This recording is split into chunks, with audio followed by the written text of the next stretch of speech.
Welcome to the Anthropologist. Today, I have a great friend. She's been a very loyal student. As a matter of fact, that's how we met. Uh, I guess last year, you were in one of my painting workshops, and when uh, at my son's house where we do the workshops, you saw all the ballet paintings, and that's where we got to talking about your past and that you're a retired ballerina. So, everybody, welcome Vicky Ramsey. Uh, Vicky, tell us about, okay, so you're retired. How long did you dance?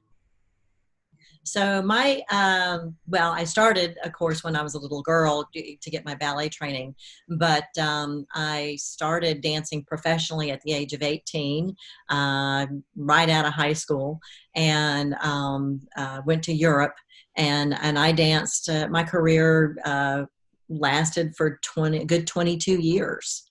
Okay, now, for those of you who are watching and you saw the clickbait, the Vicky, the Munchkin midget, vertically challenged ballerina. Okay, so tell us, Vicky, how tall are you? Okay, so I'm about 5'1.5".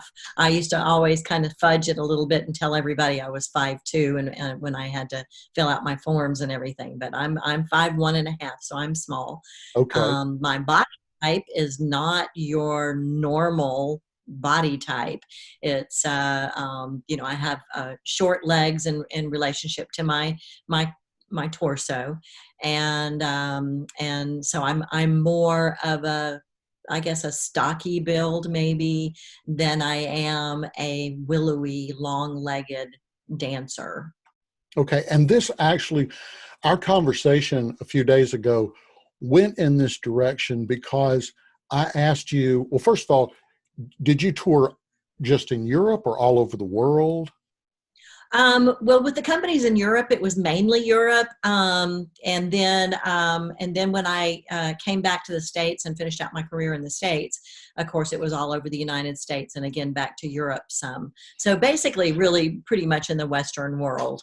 Okay, well, I asked you where was your favorite, most receptive places to dance, and where was the least favorite, least uh, uh, favorable audiences to dance at, and where was the least favorite? So I would say that Ireland probably did not support the arts that much. There wasn't that much. In fact, sometimes we would be performing to about, a handful of people in Ireland, and that was mainly out in the rural areas, of course. But still, it was not as popular as, of course, I'm sure everybody's familiar with all the Irish dancing, and so we, as a ballet company, were not really well followed Right. And so, but then I asked you, okay, where were you based when you were in Europe? And you were based in in Ireland. Ireland. Yes, yes. Okay. So tell us, Ireland's, it's just not a big ballet area, a big ballet country. Right. What possessed you then to go to Ireland to start to have a career as a ballet dancer? Okay, so I started out my career in Belgium with a company that we just mainly did the classics, classical ballet. And there was a girl there that had joined the Irish National Ballet Company, and they happened to be looking for a small girl. And so she said that she knew of a small girl that was a good dancer and contacted me. And then I auditioned for the company. And so that was what drew me there was the opportunities to be dancing with someone that's more my size. And then also Ireland had they brought in a lot of people from Europe and all over. So I had lots of opportunities to work with great choreographers, great dancers, great teachers, ballet teachers. And so it ended up being a wonderful opportunity for me as far as growing as a dancer. Right. Now, You told me someone had told you basically that you were qualified in their company to advance up, but you were just too short. And tell us a little bit about that, because that's actually what got us started in the whole Ireland direction. Or yeah. So I was received my very early training sort of as a young girl with this school, and the school was very stylized at the time in the 60s 70s. George Balanchine was very, very, very prominent on the American scene, and they were very stylized in the Balanchine training and choreography. And so, at the age of 13, they invited me to audition for the company, and I did. And it was, of course, it was an apprenticeship, and they throughout the year, we had to, when it came time to move up, we had to audition again to move up into the company. And so we all did, the apprentices all did. And they took myself and another apprentice girl into a room. And I was excited. I thought, oh, good, I get to move up, And so the girl, one of the girls, they said, they invited her to be in what they called B company. And they looked at me and they said, Vicky, you're good enough to go into B company, but you're too short and you will never be a dancer. Mm, mm. So I had no idea. Number one, I had no aspirations of being a dancer at that time. I mean, at 13, 14 years old, I didn't really know, really it hadn't even crossed my mind. But they sort of did me a favor, because it was like a slap in the face, and I took it as failure, that I was a failure. And so my parents very wisely looked into what else was around in the Dallas area, and there was another little civic organization called Dallas Civic Ballet, and they took me to audition there. And the artistic director happened to be grew up in France, was born and raised in France, and then his wife was one of the famous American Indian ballerinas. And so, and also Mr. What was her name? What was her name? Her name was Marjorie Tallchief, or she's still alive Oh, fun, today. fun. Yeah, yeah, yeah. And Mr. George Skabeen, her husband, was the artistic director of Dallas Civic Ballet. And I talked to him afterwards, and I said, I've been told I'm too short and would never be a dancer. And he said, no, no, no, no, no, no, no. He was actually from Russian descent, but he grew up in France. And he said, but you're going to have to probably dance in Europe. And you're probably you're going to have to work hard. You're going to have to, and in his words, he said, you're going to have to be better than everybody else. Okay. And so I I I went to work, basically. And so they almost did me a favor by telling me that I couldn't do it, And because then I doubled down. this was in the 70s or This 80s? was let's see, 60s, late 60s, Okay. early 70s. Well, and what's really interesting is, you and I are pretty close to the same age. I think you're a little bit older, but um, we grew up at a time when, if you got some sort of negative, ugly comment like that, you didn't turn around and sue them. You didn't turn around and go to the media and try to make a big deal. It wouldn't have mattered anyway. Nobody would have cared. But Right. we had to take that kind of stuff and build on it. And uh, I think that hopefully, I'm hoping that that's sort of an inspiration to a lot of people that are listening, that rather than being hypersensitive, and if someone says something that hurts your feelings, well, get over it and make something of yourself. Because at best, you had what you told me, like a 21-year career in ballet. About that. Okay. Yeah. So rather than having possibly won a lawsuit, which I mean, it might would have given you some visceral pleasure, but it wouldn't have given you a 21-year career. And No, it would. that just it speaks a lot for your character, and the fact that you said, I think you said you were 18 when that happened, No, or it was you were about 14 about when that happened. 14.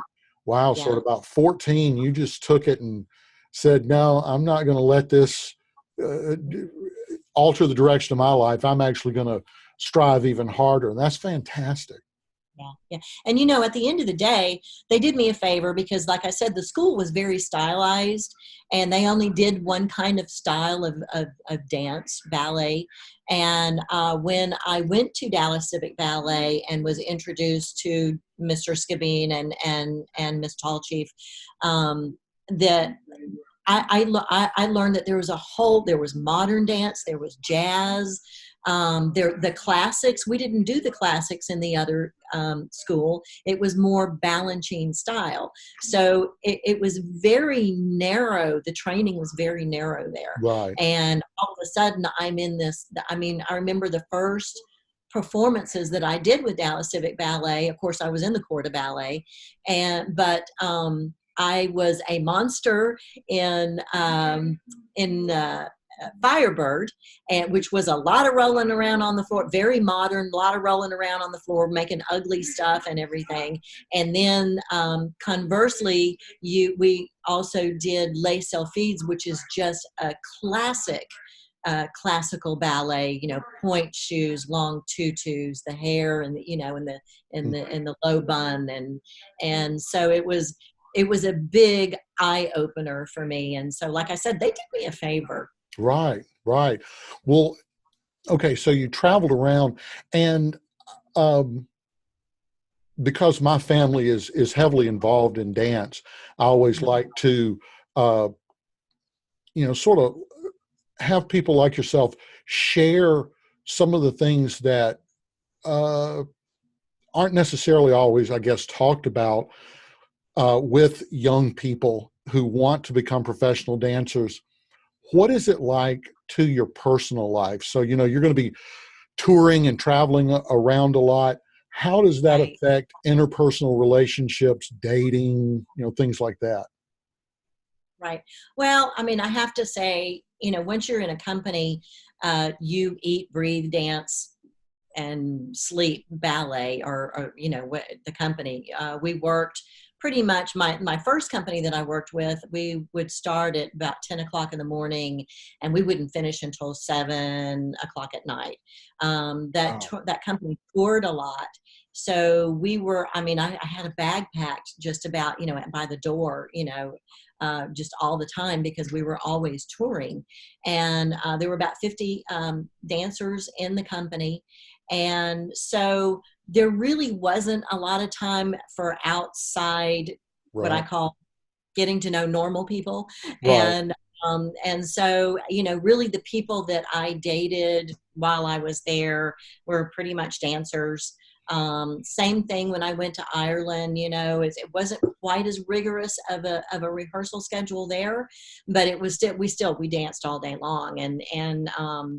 The only time that I really had a relationship with somebody outside of ballet, which was when I moved to Dallas. I came back to Dallas towards the end of my career, and it was difficult for that person because I was on stage, and people were talking about, his girlfriend that was on stage, and there was definitely some jealousy there. Ah, And so I mean, most of us really didn't have, relationships with normal people.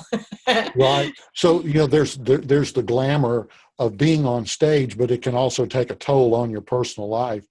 And back when you were touring in the 60s, 70s, I guess up into the early 80s, um, Oh yeah, yeah, uh, this a lot of listeners will or watchers of this program will not be able to relate to the fact that back in the 60s and 70s, especially, even long distance telephone calls were incredibly prohibitive, because if you were trying to call from Dallas to Ireland or Paris, I'd have to make up the number. I don't know, but it would probably cost the equivalent of $5, $6, $7 or more a minute in today's dollars. So if you missed your mom, if you missed your dad or a boyfriend or something, giving them a call could cost you, a 10-minute call could cost you the equivalent today of 50 or $60. Yeah, yeah, probably. Yeah, absolutely. Yeah, And so yeah. I guess, how did you keep in contact? Was it just letters, or did you just do a little bit of calling occasionally? Mainly letters. When I had to call my parents, I had to go to a calling station because there weren't any. You didn't have phones in the apartments in Europe, and Right. so in fact, very few people had phones in their house. So I had to go down to a calling station, and so I would arrange a time with my folks. Say, I'll call. I would write them a letter and say, oh, well, I can call on Saturday, May the 1st. And I would go and I would call them. I would go down to the calling station. Now, sometimes they could call the ballet company if it was an emergency or something like that, because of course the ballet company had a phone. There certainly weren't any cell phones back then. No. And did you get lonely sometimes, or were you just so busy there wasn't time to get lonely? At first, I got lonely, because it was a different world for me in Belgium. I didn't speak the language when I first went there. They speak French. So I learned very, very, very quickly to another language, which is, it's a good thing. It's not a bad thing. But the first year I was very homesick, Right. but I stuck it out. My parents have always told me if I started something that I had to finish the year out, be it if it Okay. was ballet, if I wanted to quit mid-year, or piano, if I wanted to quit mid-year, they would say, well, you can quit at the end of the year. So I already had that ingrained inside my head. So to me, it wasn't an option to quit mid-season. And Right. by the time you get to the end of the season, you're happy and everything, and yes, you're going to sign another contract. And so that first year was tough on me, both in so far as, I missed my family. I was an only child, so I didn't have any friends there when I went. Communication was difficult, and but then again, we were so busy. I mean, we rehearsed so much, such long hours, and we toured so much that I wasn't bored. Right. Right. And you said that you still keep in contact with a lot of those same people. Yes, I do. Not so much with the people in Belgium. I've lost track of them, but when I was with Irish National Ballet, I still keep track of those people. Okay. Now, you retired after about 21 years. Tell us what motivated you to hang up the slippers. Okay, so I was just shy of my 40th birthday when I retired, which is a Okay. long career for a dancer. And I guess from about the age of probably 36, 37, even that's pushing it. I would say, okay, well, I don't look old and haggard out there, and I don't look like I need the shepherd's hook yet to like drag me off the stage. So I was taking it on a year to year basis. Again, that thing of what my parents installed in my head. It's like, you got to finish out the year, got to finish out the year. So I met my husband, who is from Mississippi, and it was a good time. The relationship was wonderful, and still is. And it was.